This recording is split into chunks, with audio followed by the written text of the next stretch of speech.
Happy Monday. Welcome to ATI Pro Media. I hope everyone had a good weekend. I doubt anyone had as good a weekend as Juan Soto. If you didn't see that deal, something like 15 years, $750 million. So if you're thinking about the future, maybe don't watch this show today and start playing catch with your kids because that's where the money is. But anyway, for all of us that aren't going to go pro in the MLB, let's start talking a little grain markets. We've got a good start to the week. Remember, tomorrow's going to be a USDA report.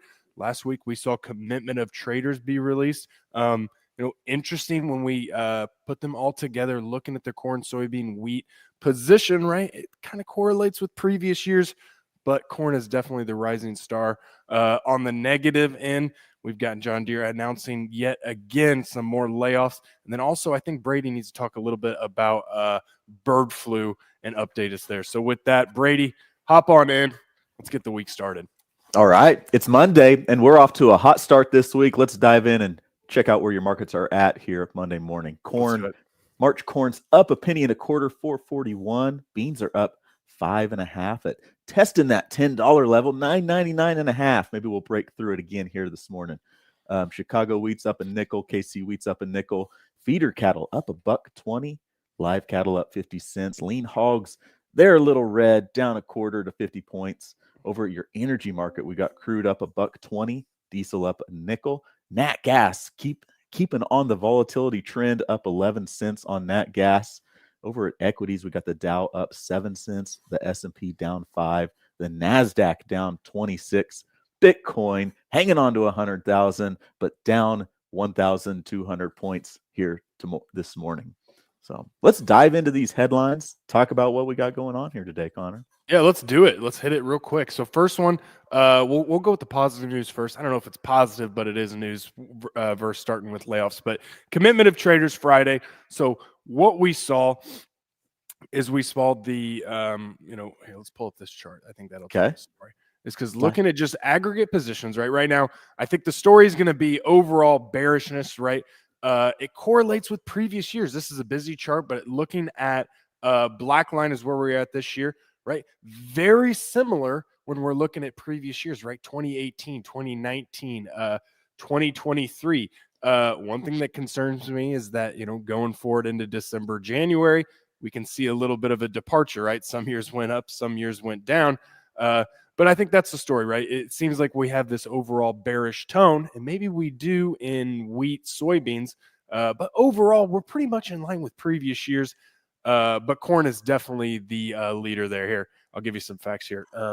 So we trimmed the net long in CBOT corn to 88,000 contracts in the week ended December 3rd from 97 long previous, right? And then to tell you where we've came from, back in March, we were roughly short 300,000 corn contracts. So the big move overall, right? If we're looking at that chart and how much we've rebounded, right? It's really the corn fund positioning, I think, is going to be the cheerleader for that, going from that back in March, right? Almost record shorts overall. And now we're pretty much in line with that. Yeah, definitely. Yeah, I look at that and I think, hey, funds can go either way here going forward. They can build a big net long position across the board if they want to, or they could pile back into the short side. It's good to see the green on the board here out of the gate because looks like maybe they want to be on the buy side here recently. But I don't know. When you look over at the cattle side of things, they got that massive position on cattle and some questions maybe. Will they rotate out of cattle and into the grains? I don't know, Connor. Maybe. Yeah. We'll see. Other one, we hit corn, soybeans, wheat, right? Wheat we saw hit a 16-week high, 69,000 contracts short for a fourth consecutive week, if I'm reading that correctly. So we'll see it. But good start to the week, right? And we got a USDA report tomorrow, and so keep that. That'll definitely tell the tale. Maybe we could see a little bit. I think if you're a bull, you're going to hope, especially on the soybean yield, that they trim it. But who knows, right? December WASDs can always be a wild card. We'll keep you updated there. I think a good premium today, Brady, is maybe we'll talk a little bit. If you're sitting on some old crop, if you're nervous about this USDA report, how can we position ourselves, right, depending on where we are? So we'll do that for a premium today, I think. But yeah, so USDA report tomorrow. Keep that in mind. What else we got? What's our next headline? Yep. John Deere layoffs here. This is the Debbie Downer headline, Connor. Yeah. So we saw Des Moines Registers reported that the company plans to lay off 112 workers in Iowa effective January 5th, according to the State Workers Adjustment and Retraining Notification. So this comes, it looks like a total of we're over 1,000 workers. Is that right? More than that even. So it's just a continued testament to the overall ag economy to me, right? John Deere, they've made headlines a lot in 2024, and I don't know if any of them have been positive, right? If it's not talking about layoffs, they definitely got some bad press. If we're talking about moving operations to Mexico, right? If Trump has anything to say about that, that won't happen. But just continued negativity, I think, in the overall ag atmosphere.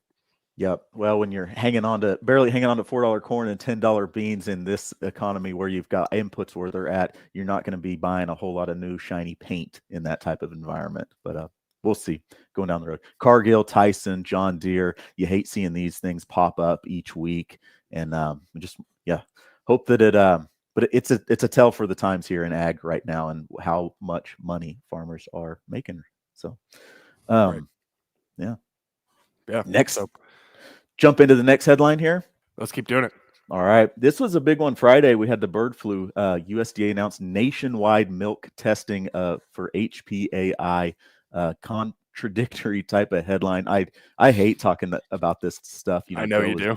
It's just, oh God, it doesn't bring a positive vibe to the whole deal. And I don't want to add to any conspiracy theory rumor type stuff. There's lots of that out there, but USDA is gonna up their requirement for testing milk across the nation. We want safe milk. We want safe ag products, safe food. I think the first case of bird flu was found in a dairy in March. Since then, 750 cattle herds have been tested in 15 different states. There's some headlines that there's some recent positive cases in Iowa here over the weekend, and national disaster declared, probably for funding and support on a federal level. But going to be some more hoops to jump through for testing raw milk as it comes from dairies, as it is in the bulk tanks across the nation. We'll see how it all plays out. But last year when bird flu hit the headlines, the cattle market really got hit and sold off. It was kind of that first catalyst that sent cattle markets down in a spiral. And guys got to wonder if the timing here is coming in at the same time too. I don't know, Connor. Yeah, time will tell, right? If we had our hindsight glasses on, the bird flu scare immediately, right? It was a little bit emotional, right? Maybe a lot emotional, where we saw the negativity, and then going forward, I think us on this show, we talked about it for maybe 2-3 days. We kept updating, and then you decided you weren't going to fear monger anymore, right? We're going to wait until no more bird flu. Yeah. So, well, with that, make sure, if you got any questions or anything you want to talk about, we'll make sure to pop it up. I got one, I think the main thing I'm looking at is when I look at the soybean market, I see locally, I see a pretty strong cash market. And so my question is, if we're holding 24 crop beans, right, do we have a good reason to do that, right? We'll have Cesar Cruz on this week, and he'll really update us on South America, right? I'll give you a little spoiler. It's pretty non-threatening weather, and they got a big crop coming. And so why do we want to own soybeans, right? And, if we're looking at a $10 cash level, right? And so I think that'd be my call to action. Let's make sure we're checking our cash markets.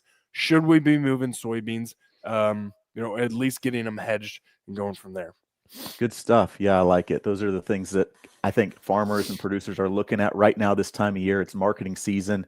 You want to know what you can be doing to make the most of these markets and be positioned going forward. We're going to stay on top of that. I'm excited for this week ahead. We're going to cover a lot of things. Got a big week. Got the WASD tomorrow. We're going to be on 10:45. We're going to have the A team coming in afterwards, breaking down any changes the USDA makes to the WASD, the supply demand picture.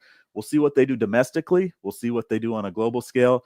And it's December. Don't let these markets lull you to sleep. We got a little rally on the corn market. I'm excited to see that, Connor. It's good to see the bullishness in the corn market. We see the funds having a little bit of optimism, overall. Exports are strong. Let's hope we see that follow through into Christmas, into the New Year's, right? You said it best, right? The Christmas holiday, sometimes we can get lulled to sleep, but in the next 30 days, we got a lot of news. We've got Brazil continue growing. We're going to continue looking at their soybean crop. Jan 6th is always a big one. Or I probably have that date wrong, but it's around Jan 6th, that final yield number, right? And seeing where that is. So with that, keep it in mind. We'll keep updated. Yeah, Brady, any other closing thoughts? I say we get out of here. Yep, nope, premium content. We're going to have some pre-WASD stuff for you. If you want that, shoot us an email. Go to the ATI webpage and sign up for premium, and we'll get that out to you ASAP here ahead of the report tomorrow. With that, let's get on with our day. Have a good one, everyone.